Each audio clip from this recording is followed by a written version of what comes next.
Selamat pagi Bapak, Ibu, Saudara-saudari yang dikasihi Tuhan Yesus Kristus. Salam. Puji Tuhan, pagi hari ini kita dapat dipertemukan kembali dalam ibadah minggu dalam keadaan sehat.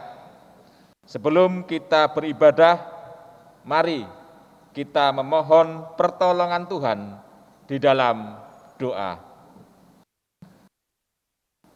Bapa kami di dalam sorga, kami bersyukur atas kesempatan yang Tuhan berikan, sehingga hari ini bersama-sama dengan keluarga, kami akan melaksanakan ibadah. Kiranya Roh Kudus sendiri yang berkenan menyertai kami di dalam ibadah ini dari awal sampai akhirnya nanti. Di dalam nama Tuhan Yesus Kristus, kami berdoa dan bersyukur. Amin. Saya mengajak Bapak, Ibu, Saudara-saudari semua untuk bangkit berdiri.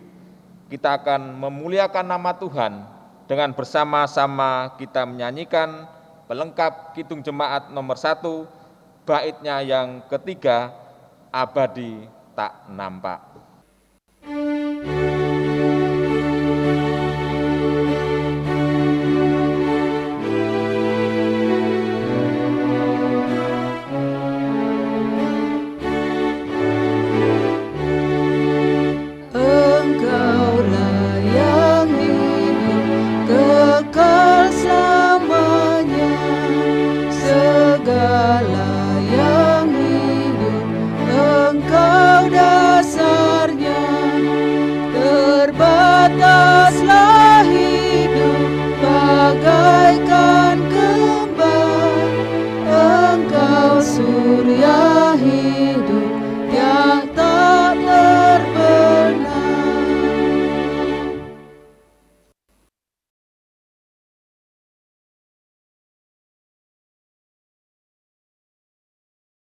Saudara-saudara kekasih Tuhan Yesus Kristus, marilah kebaktian saat ini kita mulai dengan bersama-sama mengungkapkan pengakuan bahwa sumber pertolongan kita adalah Tuhan Allah yang telah menciptakan langit dan bumi.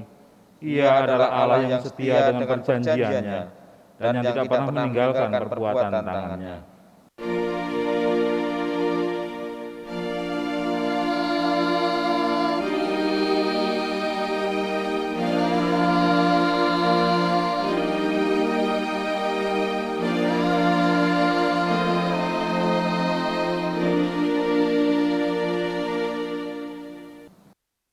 Turunlah atas saudara semua kasih karunia, rahmat dan damai sejahtera dari Allah Bapa dan Tuhan Yesus Kristus. Dan atas saudara juga. Dipersilakan duduk.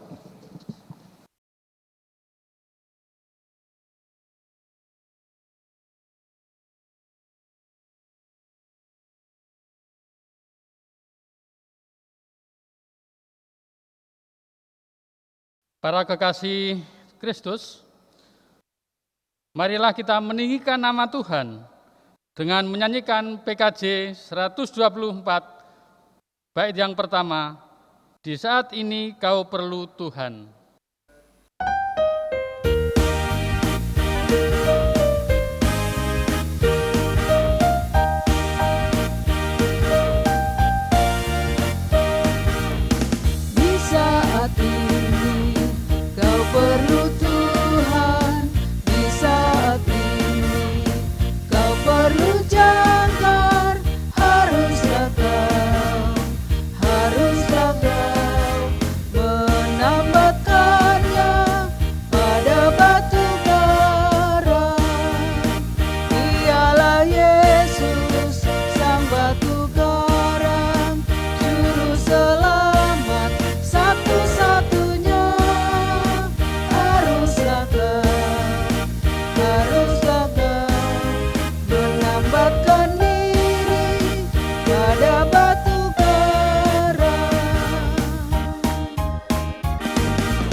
Pernyataan kasih setia Tuhan diambilkan dari 1 Timotius 4 ayat 8 sampai dengan yang ke-11. Demikian firman Tuhan. Latihan badani terbatas gunanya, tetapi ibadah itu berguna dalam segala hal karena mengandung janji, baik untuk hidup ini maupun untuk hidup yang akan datang. Perkataan ini benar dan patut diterima sepenuhnya. Itulah sebabnya kita berjerih payah dan berjuang, karena kita menaruh pengharapan kita kepada Allah yang hidup, Juru Selamat semua manusia, terutama mereka yang percaya. Beritakanlah dan ajarkanlah semuanya itu. Siapa bertelinga, hendaklah ia mendengarkan apa yang dikatakan Roh kepada jemaat-jemaat. Amin. Jemaat yang dikasihi Tuhan, mari kita bangkit berdiri untuk menyambut kasih setia Tuhan dengan bersama-sama memuji Tuhan. PKJ 230, bait yang pertama, Berkilat Halilintar.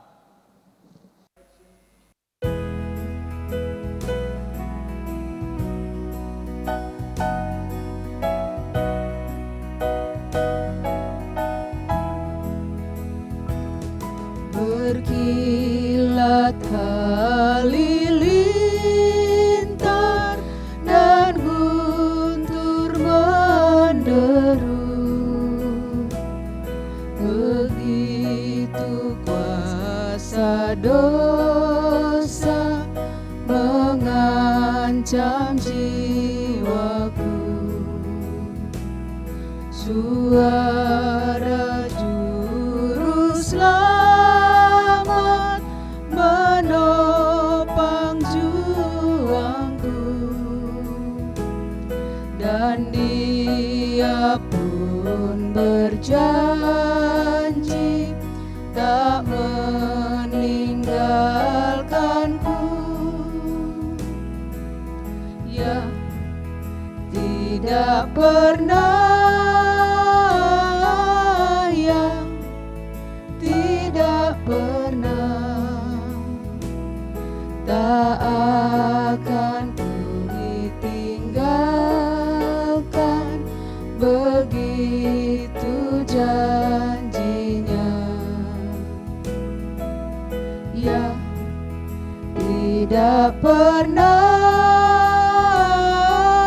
ya, tidak pernah, tak akan ku ditinggalkan, begitu janjinya.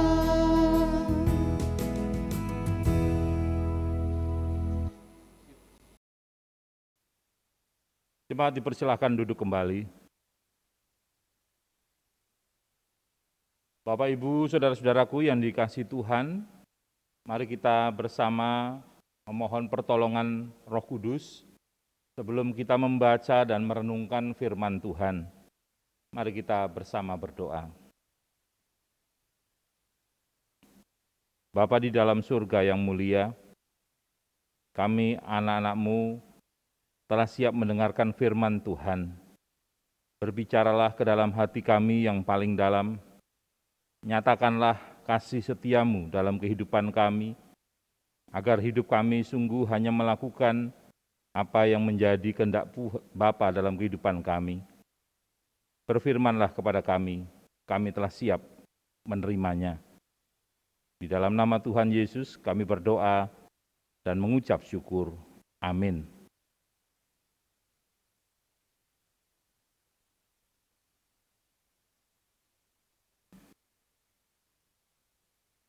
Bapak, Ibu, saudara-saudara yang dikasihi Tuhan,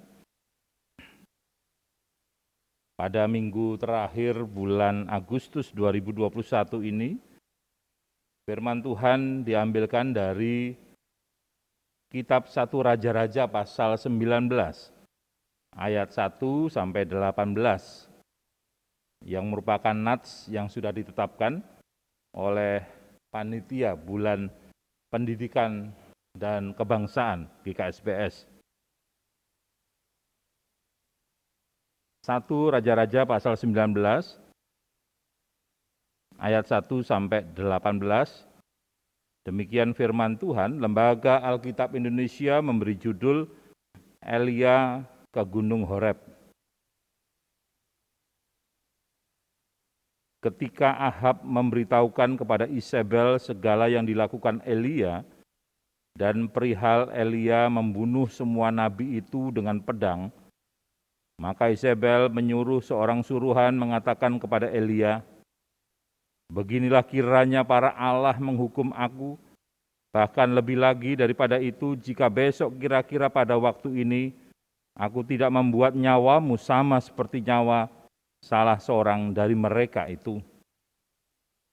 Maka takutlah ia, lalu bangkit dan pergi menyelamatkan nyawanya.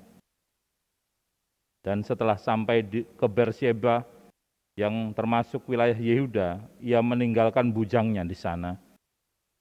Tetapi ia sendiri masuk ke padang gurun sehari perjalanan jauhnya, lalu duduk di bawah sebuah pohon arar.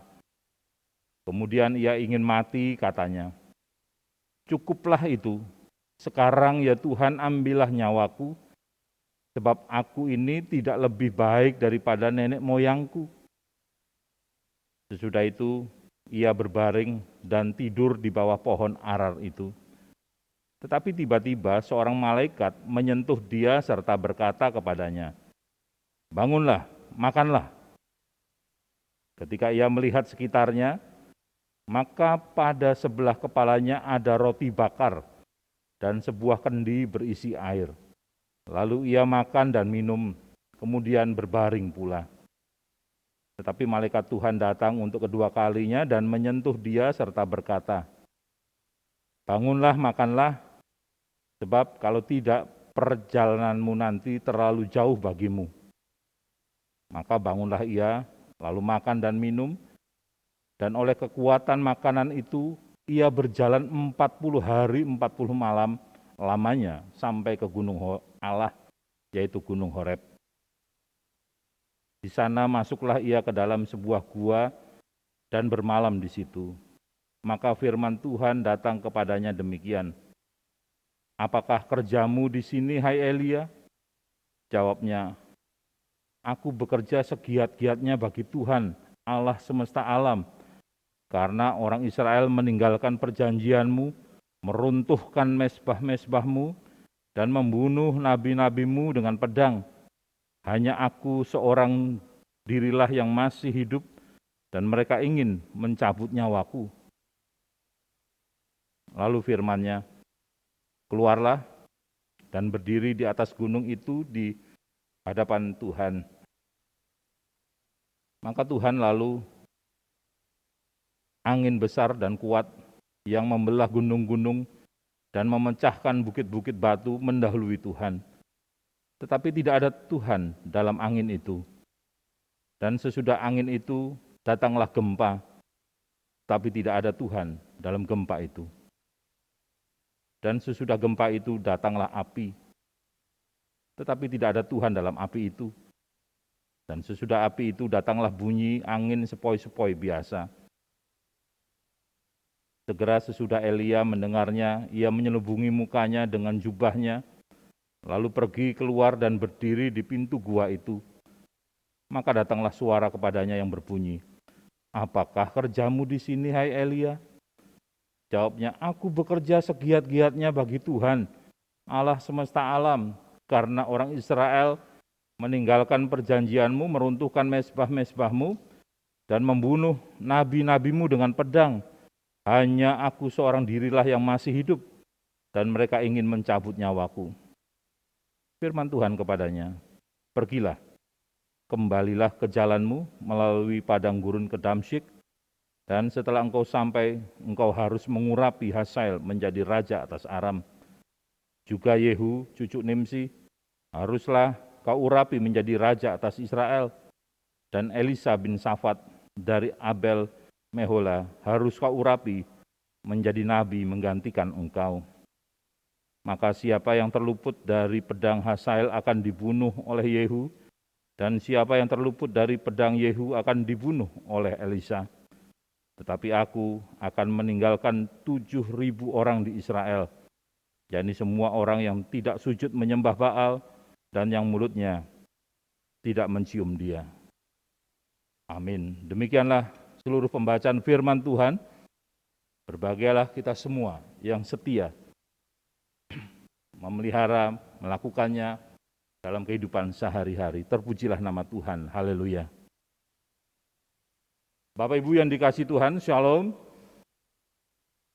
Hari ini kita sudah ada di penghujung bulan Agustus 2021, bertepatan dengan mengakhiri bulan pendidikan dan kebangsaan GKSBS. Firman Tuhan yang kita baca tadi menjadi dasar bagi kita, dan tema kita pada saat ini adalah jangan putus asa, Tuhan selalu hadir dan menyertai. Bapak Ibu saudara-saudaraku yang dikasihi Tuhan, bagaimana perasaan Bapak Ibu saudara ketika sudah melakukan sesuatu hal yang baik dalam hidup ini, berupaya menolong orang lain, atau berbuat kebajikan kepada sesama, tetapi tidak direspon dengan baik, tidak dihargai, tapi justru malah dicemooh, cuma pencitraan aja, adalah paling tebar pesona, cari muka dan lain sebagainya. Dan bahkan mendapat ancaman yang mengerikan, yaitu akan dibunuh. Adakah yang merasa senang dengan situasi seperti itu? Tentu saja tidak ada. Situasi seperti itu tentu sangat menyakitkan dan bahkan mengecewakan kita semua. Perasaan yang amat menyakitkan dan mengecewakan inilah yang dialami juga oleh seorang nabi besar di dalam perjanjian lama, yaitu Nabi Elia. Sebenarnya Elia sudah berjuang melawan pengaruh Allah-Allah lain di Israel, dan dalam hal ini pengaruh Baal dan nabi-nabinya. Tanpa mengenal lelah, dia berusaha menyadarkan Raja Ahab dan seluruh bangsa Israel yang telah menyimpang dan mereka memilih menyembah Baal-Baal daripada mereka menyembah Tuhan Allah. Itulah sebabnya Elia bertarung habis-habisan melawan nabi-nabi Baal tersebut di Gunung Karmel. Dan dia berhasil mengalahkan dan menghukum mereka. Kurang lebih 850 nabi dibunuhnya. Tetapi usaha perjuangan, pertarungan, hingga keberhasilan yang dilakukan oleh Nabi Elia melawan nabi-nabi palsu ini tidak mendatangkan sukacita, tidak mendatangkan sejahtera, damai di dalam dirinya. Sebaliknya, dia merasa kecewa, sakit hati, putus asa, depresi. Bahkan dalam pelariannya, dia minta kepada Tuhan agar Tuhan mencabut nyawanya. Mengapa nabi sebesar Elia ini mengalami putus asa? Yang pertama, Nabi Elia merasa sudah bekerja segiat-giatnya bagi Tuhan. Merasa bekerja segiat-giatnya bagi Tuhan. Bapak Ibu, kata merasa ini tentu adalah sesuatu yang kita pikirkan, yang kita anggap bahwa kita sudah melakukan pekerjaan yang segiat-giatnya bagi Tuhan. Dengan harapan bahwa ketika Elia sudah melakukan itu, Raja Ahab beserta seluruh rakyat Israel mau bertobat kembali ke jalan yang benar, lalu menyembah Tuhan dan meninggalkan Baal-Baal asing itu. Tetapi yang terjadi justru sebaliknya. Raja Ahab dan bangsa Israel tidak mau bertobat, mereka bertegar tengkuk, tidak mau berbalik kepada Tuhan. Walaupun mereka sudah melihat sendiri kehebatan Tuhan, kedahsyatan Tuhan dalam mengalahkan kekuasaan nabi-nabi Baal tadi. Dengan penuh kekecewaan, Elia mengekspresikan situasi terakhir di Israel, yaitu bahwa mereka justru meninggalkan perjanjian dengan Tuhan, meruntuhkan mesbah Tuhan, dan membunuh nabi-nabi Tuhan. Jadi, walaupun tadi Nabi Elia berhasil mengalahkan dan menyingkirkan nabi-nabi Baal, tetapi dia merasa gagal karena hal itu tidak membuat Raja Ahab dan seluruh bangsa Israel kembali ke jalan Tuhan. Itulah sebabnya dia sangat kecewa dan merasa tidak dihargai, tidak bangga dengan usaha dan keberhasilannya mengalahkan 850 nabi. Targetnya bukan sekedar mengalahkan nabi-nabi Baal, melainkan dia ingin juga mengalahkan nabi-nabi itu. Membawa kembali Raja Ahab dan seluruh masyarakat Israel untuk kembali kepada Tuhan, menyembah Tuhan. Tetapi itu tidak terwujud. Saudara-saudara, dalam kehidupan kita pun, kita pasti akan kecewa ketika usaha dan perjuangan kita tidak mencapai hasil atau target seperti yang kita harapkan. Padahal kita merasa sudah merancang sesuatu dengan baik, dengan ilmu pengetahuan, dengan kecerdasan kita sudah memperhitungkan segala sesuatu dengan jelimetnya, dengan begitu telitinya. Tapi ketika yang kita upayakan tidak berhasil, tentu akan membuat kecewa. Apalagi kalau orang lain tidak mengapresiasi apa yang sudah kita kerjakan tadi.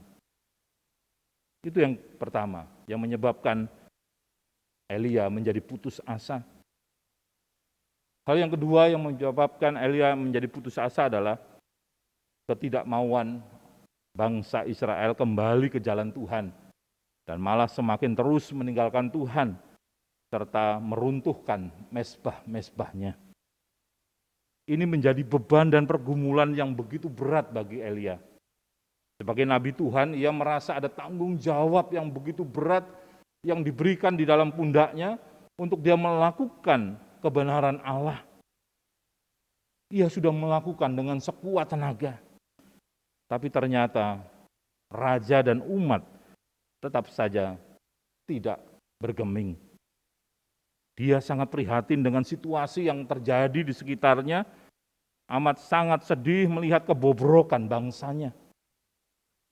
Keprihatinan dan kesedihan ini semakin terasa ketika bangsa Israel tidak juga kembali kepada Tuhan, sekalipun Nabi Elia sudah berupaya keras melakukan hal-hal agar mereka kembali menyembah Tuhan. Siapa yang tidak terbeban dan bergumul dengan situasi seperti itu? Siapakah di antara kita yang tidak merasa prihatin ketika melihat situasi di sekitar kita amat bobrok? Siapakah di antara kita yang tidak merasa sedih ketika melihat masih banyak masyarakat kita yang sepertinya tampak religius, tampak rohani, tetapi sesungguhnya mereka suka memangsa sesamanya? Siapakah yang tidak kecewa ketika melihat orang-orang baik disingkirkan, sementara orang-orang yang jahat, yaitu para mafia, koruptor, justru semakin menggila dan menjamur? Ya, wajar saja kita menjadi kecewa, pantas kalau kita kecewa, sedih, prihatin, lalu bergumul. Kadang-kadang situasi seperti ini membuat kita patah semangat, pesimis, putus asa, menyerah, dan merasa tidak ada gunanya berbuat dan bekerja demi kebaikan lagi. Namun sesungguhnya tanggung jawab kita adalah melakukan tugas yang telah dipercayakan Tuhan kepada kita, pribadi lepas pribadi, dengan benar, baik, dan tulus. Dan apabila orang lain tetap menunjukkan ketidaksetiaan mereka kepada Tuhan, atau mereka memilih tetap tidak peduli dengan kebajikan, itu bukan urusan kita.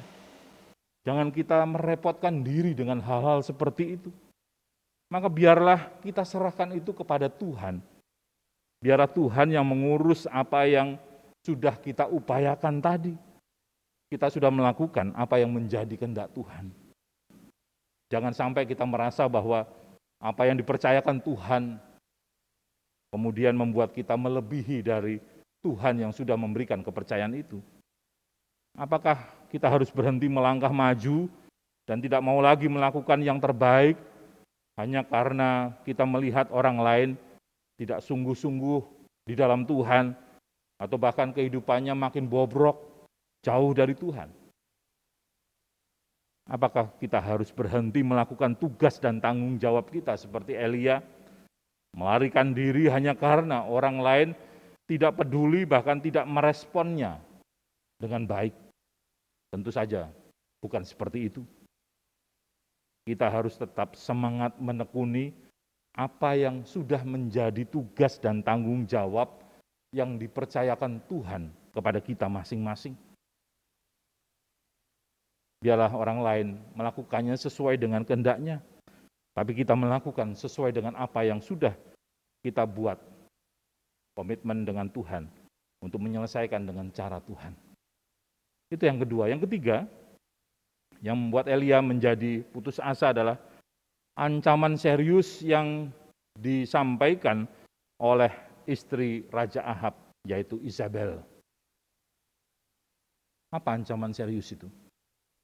Ancaman serius itu adalah Isabel mengancam akan membunuh Elia, seperti Elia sudah menjagal 850 orang nabi Baal. Dalam situasi seperti ini, walaupun sebelumnya Nabi Elia begitu bersemangat, berapi-api, menunjukkan sebuah semangat dalam melayani Tuhan, maka ketika dia merasa sendirian, tidak ada orang-orang yang hadir menemani, maka wajar dia menjadi takut, sehingga dia kemudian memutuskan melarikan diri, dan di dalam pelariannya itu pun ternyata tidak menyelesaikan persoalan yang dihadapi. Justru di dalam keputusasaan itulah dia meminta Tuhan segera mencabut nyawanya. Saudara-saudara, memang orang yang sudah putus asa, merasa sendirian, terancam jiwanya, dan bahkan menjalani kehidupan ini dengan penuh ketakutan. Sehingga akhirnya dia tidak pernah bisa melihat dirinya kembali dengan baik, dia tidak bisa melihat dunia sekitarnya dengan jernih, bahkan dia juga melihat bahwa apa yang difirmankan Tuhan adalah sesuatu yang sangat bertentangan dengan kehendak-Nya.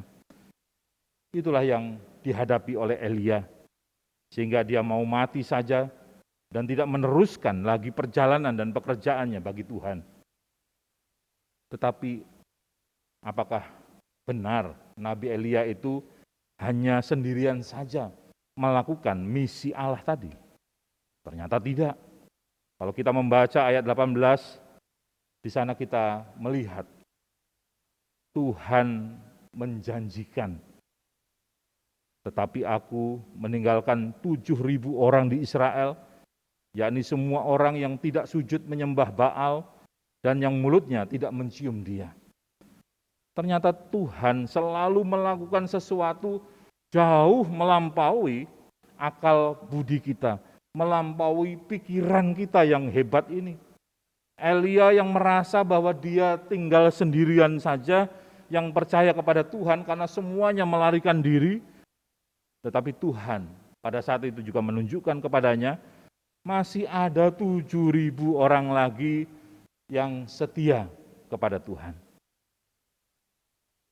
Saudara-saudara yang dikasihi Tuhan, kita pasti pernah mengalami dan menghadapi berbagai persoalan hidup. Bahkan mungkin sampai saat ini masih saja pergumulan itu terjadi. Kita masih terus memiliki persoalan, pergumulan dalam hidup. Entah itu pergumulan seputar pekerjaan, relasi kita dengan rekan sekerja kita, atau bahkan tekanan pekerjaan yang begitu berat di tengah situasi pandemi ini, atau bahkan tekanan dari atasan yang ingin semuanya serba sempurna atau yang lain-lain lagi. Pergumulan di bidang usaha atau bisnis yang neracanya semakin menurun, menimbulkan kekhawatiran di dalam kehidupan pribadi kita, atau pergumulan belajar anak-anak kita di tengah situasi yang sulit harus dilakukan secara daring, pergumulan keluarga, hubungan suami istri yang tidak juga kunjung menjadi baik, hubungan orang tua dengan anak yang tidak juga menjadi akur, atau pergumulan keuangan yang semakin defisit oleh karena pengeluaran-pengeluaran yang tidak bisa terbendung, sakit penyakit yang tidak sembuh-sembuh, masa depan yang tidak jelas, dan lain sebagainya. Dalam situasi yang sulit itu, kita terjepit dari berbagai arah. Kita didesak dari berbagai sudut. Dalam situasi seperti itu, biasanya apapun bisa kita lakukan untuk bertahan hidup. Hal ini mengingatkan kita kepada kisah Daud ketika dia dikejar-kejar akan dibunuh oleh Raja Saul. Hal ini mengingatkan kita pada kisah Daud ketika dia dikejar-kejar dan akan dibunuh oleh seniornya, yaitu Raja Daud. Daud melarikan diri kemana-mana hingga dia akhirnya merasa kelelahan dan tidak pernah disadari bahwa dia berada di negeri orang Filistin, musuh bebuyutan bangsa Israel. Tetapi ternyata di dalam pelarian itu juga ada orang Filistin yang masih mengenal Daud sebagai orang yang dulu pernah mengalahkan Goliat, raksasa Filistin yang dibanggakan. Bisa kita bayangkan betapa panik dan cemasnya Daud di dalam upaya melarikan diri dari kejaran Saul. Ternyata dia bersembunyi di tempat yang membuat dia juga menjadi tidak aman. Nah, Daud merasa terjepit, tidak lagi tahu apa yang harus dia lakukan. Maka dalam upaya menyelamatkan dirinya yang berada dalam situasi terjepit itu, Daud pun kehilangan akal sehat. Tekanan hidup yang luar biasa telah menghilangkan akal sehat Daud. Kemudian dia melakukan hal-hal yang mempermalukan Allah. Dia membohongi Abimelek, imam Allah, bahkan di bait Allah demi mendapatkan makanan, yaitu roti dan alat perang, dia melakukan kebohongan. Daud juga tanpa malu-malu harus melakukan tindakan berpura-pura gila di hadapan Raja Akhias, raja orang Filistin, dan para punggawanya, sehingga orang-orang Filistin yang tadinya hendak menangkap dan membunuhnya, semua itu diurungkan karena melihat bahwa Daud dalam keadaan gila. Saudara-saudara, kita pun bisa saja melakukan tindakan bodoh, tindakan gila ketika berada dalam situasi Nabi Elia ataupun Daud tadi. Jangankan pura-pura gila seperti Daud tadi, gila beneran pun bisa terjadi. Jangankan meminta Tuhan menyabut nyawa kita, bunuh diri pun sudah banyak dilakukan, termasuk oleh anak-anak Tuhan yang tidak percaya. Dalam keadaan tertekan, kita kemungkinan bisa melakukan apapun, bahkan sekalipun hal itu salah, tidak sesuai dengan rancangan Tuhan. Dalam keadaan darurat, segala kemungkinan bisa saja kita lakukan, sekalipun mungkin hal itu membahayakan diri kita. Ketika kita diperhadapkan pada situasi yang sulit, bukan tidak mungkin kita bisa kehilangan pegangan dan pengharapan. Dalam situasi dan kondisi penyakit yang tidak pernah ada kejelasan misalnya, bisa saja kita menjadi kecewa dengan Tuhan dan mungkin akan berkata, apalagi Tuhan yang Kau inginkan dariku? Tidak cukupkah semua yang sudah kualami? Apakah Engkau memang Tuhan yang masih punya mujizat? Apakah Engkau memang Tuhan yang ada, yang penuh kuasa? Bukan tidak mungkin, kita bisa saja alergi terhadap hal-hal yang rohani. Tidak lagi mau didoakan, tidak lagi mau mendengarkan firman Tuhan, tidak lagi mau memuji-muji nama Tuhan, selain kecewa kepada Tuhan, karena kita juga takut mengalami kematian. Di bawah tekanan, di bawah ancaman, di dalam kesulitan, di dalam penderitaan, di dalam kesesakan, di dalam keputusasaan, di dalam kebingungan, dan di dalam situasi yang tidak menentu, kita bisa saja menghalalkan segala cara, berbohong, pura-pura gila, tidak mau makan, berontak, pesimis, bahkan menghujat Tuhan. Bapak, Ibu, Saudara-saudara yang dikasihi Tuhan, marilah kita berefleksi sejenak, mengoreksi kembali hati, pikiran, dan penglihatan kita. Sebenarnya bukan masalah kecil atau besar yang sering membuat kita menjadi terjatuh, tetapi cara kita melihat dan menghadapi persoalan yang sedang terjadi yang tidak sesuai. Masalah yang kecil dapat membuat kita gagal apabila kita hanya fokus pada masalah itu dan cenderung membesar-besarkan masalah yang kecil itu. Apalagi kalau masalahnya memang besar dan berat, tentu akan semakin menindih hidup kita. Masalah yang besar dan berat juga akan terasa tidak ada apa-apanya apabila kita fokus pada cara mengatasinya. Apalagi kalau harus hidup terus bersandar kepada Tuhan, yang kita yakini selalu hadir dan menyertai kita. Ketika kita sedang gegana, gelisah, galau, dan merana, seperti yang dialami oleh Nabi Elia tadi, maka jangan kita menghabiskan tenaga dan pikiran kita untuk hal-hal yang tidak berguna karena panik, takut, dan putus asa. Saudara-saudara, firman Tuhan pada hari ini menunjukkan kepada kita bahwa Allah tetap peduli kepada kita dengan cara yang luar biasa. Ingat saja, kehidupan yang kita jalani sampai hari ini, Dia selalu menyediakan makanan bagi kita, artinya Dia menguatkan fisik kita, Dia meneguhkan hati orang-orang yang mau setia kepadanya, dengan menyatakan kehadiran dan penyertaannya dalam situasi sulit yang sedang kita hadapi. Yang ketiga, Dia memberitahukan arah tujuan hidup yang harus kita tempuh, karena masih ada tanggung jawab yang harus kita kerjakan dalam hidup yang masih Tuhan sediakan ini. Oleh karena itu, kepadanya lah kita minta tolong.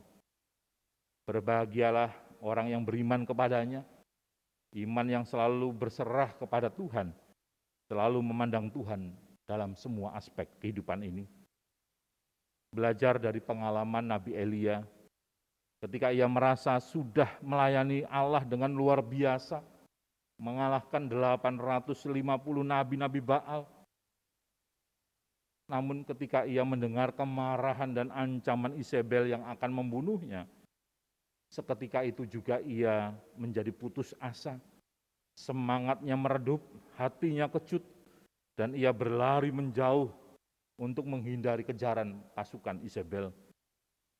Saudara-saudaraku yang dikasihi Tuhan, kadang kita sering melihat dan terlalu bangga dengan diri kita sendiri, status kita, keberadaan kita, kehebatan pelayanan yang kita lakukan, sehingga kita kehilangan fokus siapa sebenarnya yang sedang kita layani.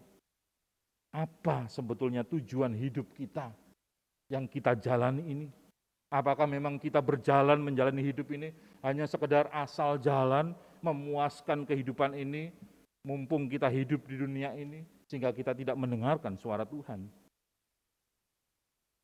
Hanya dengan selalu memandang Tuhan, menjadikan Tuhan sebagai dasar dan tujuan hidup kita, tujuan pelayanan kita, maka kita akan dapat berjalan melintasi kehidupan ini, bahkan mengatasi setiap persoalan yang menghadang, karena kekuatan penyertaan Tuhan tidak pernah batal. Persoalan dan pergumulan hidup itu pun menjadi berharga untuk bisa menguatkan, mendewasakan, membentuk iman kita, dan menjadikan kehidupan kita makin berbuah melimpah. Melalui penutupan bulan pendidikan dan kebangsaan ini, mari kita terus mengarahkan iman percaya kita kepada Tuhan untuk menjalani kehidupan ini dengan tetap bersandar pada pertolongan Tuhan. Selamat melanjutkan kehidupan yang masih Tuhan sediakan dan Tuhan tunjukkan untuk kita kerjakan. Mari kita fokus melakukan apa yang Tuhan perintahkan kepada kita. Tuhan Yesus memberkati kita semua. Amin. Mari kita bersama-sama bersaat teduh.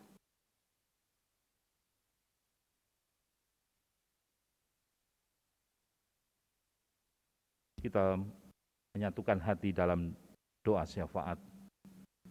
Mari kita berdoa. Bapa di dalam kerajaan sorga yang mulia, Bapa yang kami puji dan sembah di dalam kasih Tuhan Yesus Kristus, Juru Selamat kami yang hidup, kami mengucap syukur ya Tuhan, hari ini kami boleh memasuki minggu terakhir perjalanan hidup kami di bulan Agustus tahun 2021. Tanpa terasa kami berada di dalam pertengahan tahun, walau masih dalam situasi pandemi COVID-19 yang menyekitari kami, namun kami boleh merasakan penyertaan Tuhan sungguh ajaib. Melalui kebenaran firman yang sudah kami terima pada saat ini, kami boleh belajar dari pengalaman iman Elia, yang merupakan nabi Tuhan, yang sempat mengalami kekecewaan, keputusasaan, namun meyakini bahwa dia masih harus melakukan tugas tanggung jawab yang harus diselesaikan untuk mewujudkan apa yang menjadi rancangan Tuhan. Belajar dari pengalaman Nabi Elia ini, kami boleh melihat masih ada tanggung jawab yang harus kami kerjakan untuk keluarga kami, untuk orang-orang yang kami cintai, istri, anak-anak kami, keluarga kami, persekutuan kami, gereja kami, bahkan masyarakat di mana Tuhan menempatkan kami. Kami mohon kekuatan yang dari Tuhan, agar kami dapat melewati setiap persoalan hidup ini dan menjalani kehidupan ini dengan penuh percaya bahwa tangan Tuhan selalu menggandeng kami.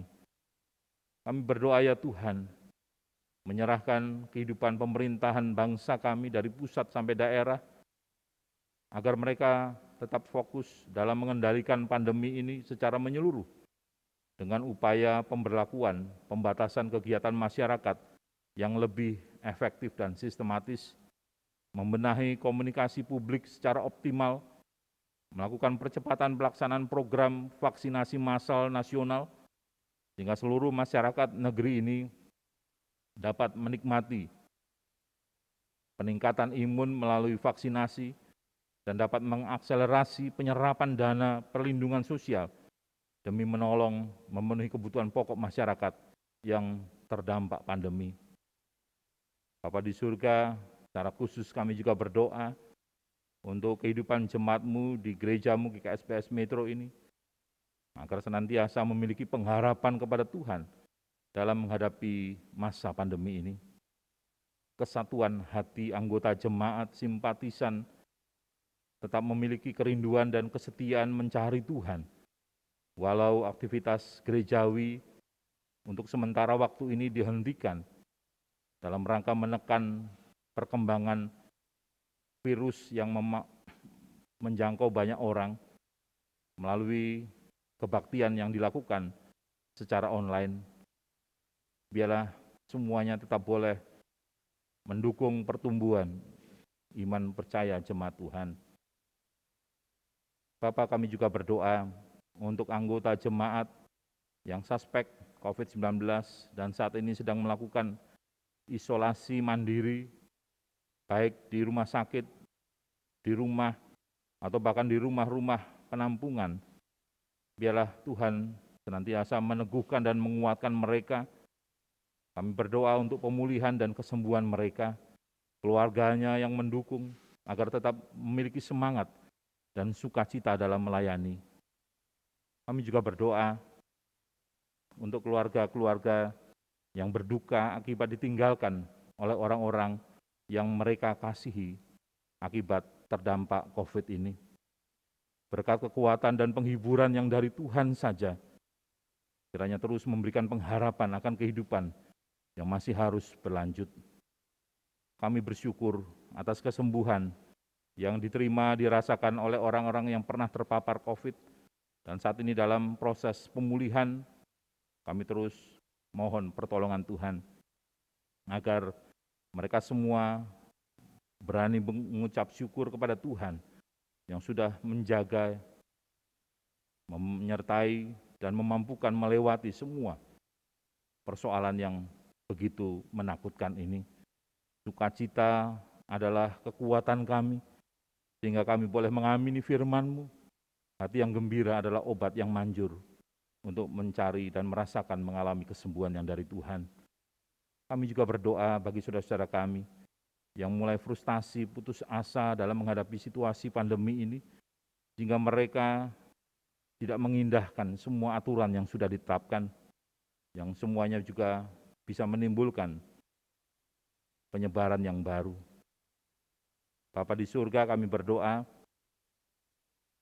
untuk anak-anak kami yang melanjutkan proses belajar secara daring. Tuhan tolong agar situasi ini bisa mereka pahami, mereka juga bisa menyesuaikan diri, sehingga mereka lambat laun akan mengerti proses belajar yang tidak mudah, namun membutuhkan perjuangan yang sungguh-sungguh. Oleh karena situasi yang ada membuat mereka tidak bisa bertatap muka, bertemu dengan para pengajarnya secara langsung. Kiranya semangat, sukacita yang dari Tuhan menyertai anak-anak kami, bahkan Bapak Ibu guru, para dosen yang memberikan pengajaran, agar walaupun mereka melakukan proses belajar sekolah dari rumah, mereka tetap percaya bahwa Tuhan menyertai. Kami juga bersyukur untuk anak-anak kami yang telah mendapatkan kelulusan dan mereka rindu untuk mendapatkan pekerjaan. Di tengah situasi pandemi yang sulit ini, kami percaya Tuhan juga sanggup menolong bagi mereka yang sungguh-sungguh ingin bekerja. Tuhan menyiapkan ladang pekerjaan yang baik. Kami berdoa ya Tuhan, bagi warga jemaat Tuhan yang telah berusia lanjut, Tuhan tolong agar mereka juga tetap boleh bersyukur di tengah situasi yang sulit ini, tetap boleh menikmati nafas hidup. Biarlah mereka juga telah menjadi teladan hidup yang baik bagi anak cucunya. Kami berdoa Bapa bagi tim medis, dokter, perawat yang merupakan ujung tombak dalam memberikan pelayanan bagi pasien yang terjangkit COVID. Tuhan menjagai dan melindungi mereka, terkhusus kawan-kawan, saudara-saudara yang bekerja di rumah sakit. Tuhan lindungi, agar mereka dapat melakukan tugas panggilan mereka dengan penuh sukacita. Kami berdoa menyerahkan bangsa dan negara kami. Tuhan memberkati segala upaya yang dilakukan oleh Bapak Presiden Joko Widodo di tengah situasi sulit pandemi, namun situasi politik yang terus menggoncang. Kami percaya perlindungan Tuhan senantiasa menjagai Bapak Presiden sehingga dapat melaksanakan tugas tanggung jawabnya, membawa perubahan bagi bangsa ini dengan baik. Terima kasih Bapak, kami menyerahkan seluruh kehidupan kami ke depan hanya ke dalam tangan kuasa-Mu. Biarlah kami melewati kehidupan di tengah situasi pandemi ini dengan tetap berpegang pada tangan Tuhan yang menggandeng kami. Ampuni ya Bapa segala dosa dan kesalahan kami.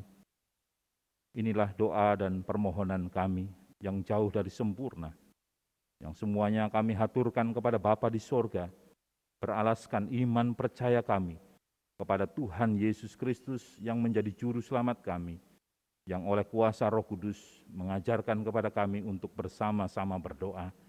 Bapa kami yang ada di sorga, dikuduskanlah nama-Mu, datanglah kerajaan-Mu, jadilah kehendak-Mu di bumi seperti di sorga. Berikanlah kami pada hari ini makanan kami yang secukupnya, dan ampunilah kami akan kesalahan kami seperti kami juga mengampuni orang yang bersalah pada kami. Dan janganlah membawa kami ke dalam pencobaan, tapi lepaskanlah kami daripada yang jahat. Karena Engkau yang punya kerajaan dan kuasa dan kemuliaan sampai selama-lamanya. Amin.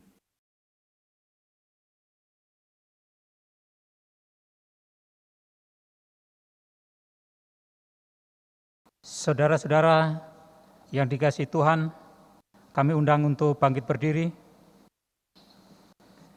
Mari kita bersama-sama dengan umat Tuhan di seluruh penjuru dunia, kita mengikrarkan pengakuan iman kita dengan mengucapkan pengakuan iman rasuli yang demikian.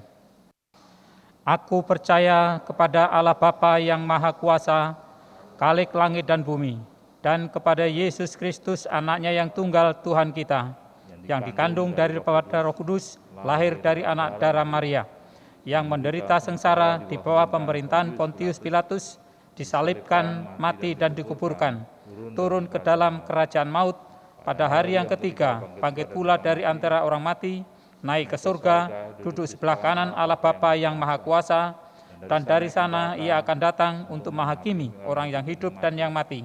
Aku percaya kepada Roh Kudus, gereja yang kudus dan am, persekutuan orang kudus, pengampunan dosa, kebangkitan orang mati, dan hidup yang kekal. Amin.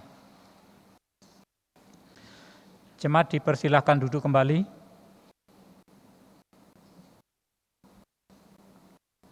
Saudara-saudara yang dikasihi Tuhan, tiba waktunya bagi kita untuk memberikan persembahan yang telah kita persiapkan. Sebelumnya mari kita mendengarkan Alkitab yang terambil dari Mazmur 50 ayat yang 23 yang demikian firman Tuhan. Siapa yang mempersembahkan syukur sebagai korban, ia memuliakan aku. Siapa yang jujur jalannya, keselamatan yang dari Allah akan kuperlihatkan kepadanya. Amin. Untuk mengiringi pengumpulan persembahan kita, mari kita memuji nama Tuhan dari PKJ 147 bait yang pertama.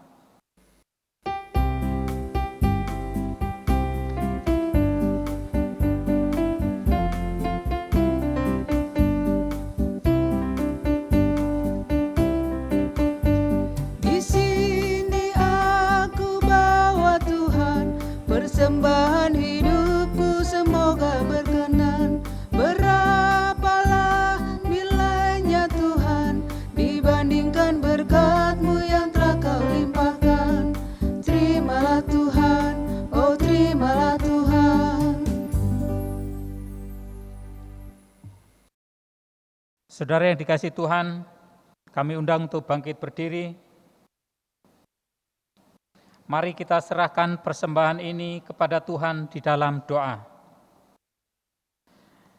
Ya Bapa sumber segala berkat, kami bersyukur buat pemeliharaan-Mu atas kehidupan yang kami jalani. Engkau telah berkenan menopang kehidupan kami dengan kesehatan, kekuatan, makanan dan minuman, sehingga kami tetap dapat melakukan pekerjaan kami dengan baik. Melaluinya, kami juga Tuhan pelihara. Saat ini kami mengembalikan dalam wujud persembahan syukur kepada Tuhan.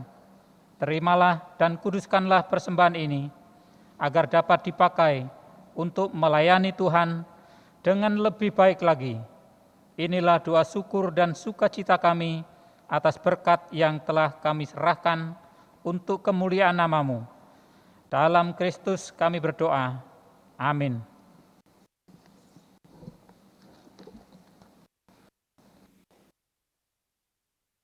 Saudara-saudara yang dikasihi Tuhan, kita masuki pengutusan dan berkat. Pulanglah dengan damai sejahtera dan jadikanlah firman Tuhan sebagai dasar kehidupan saudara semua.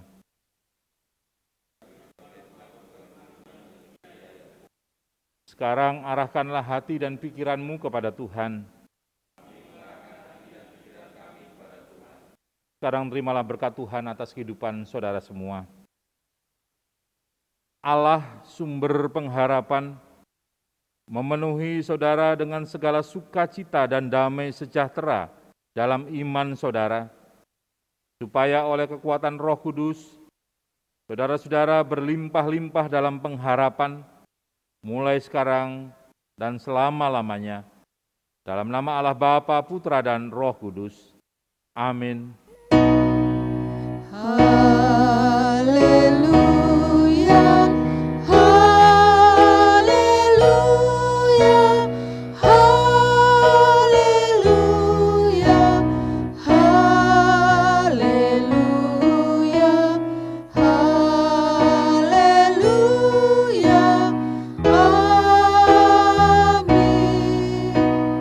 amin.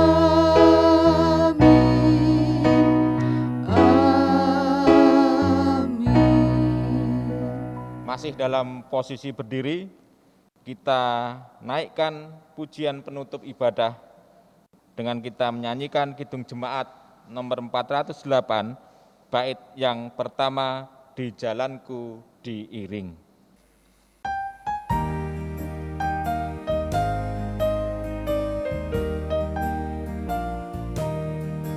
Di jalanku ku diiring oleh Yesus Tuhanku.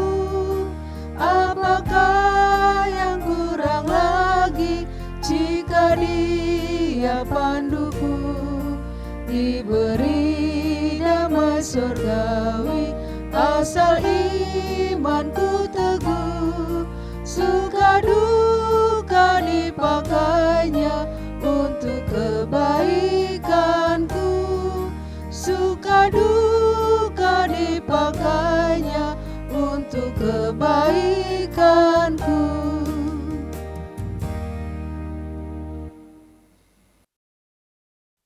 Bapak, Ibu, Saudara dan Saudari yang dikasihi Tuhan, dipersilakan untuk duduk kembali.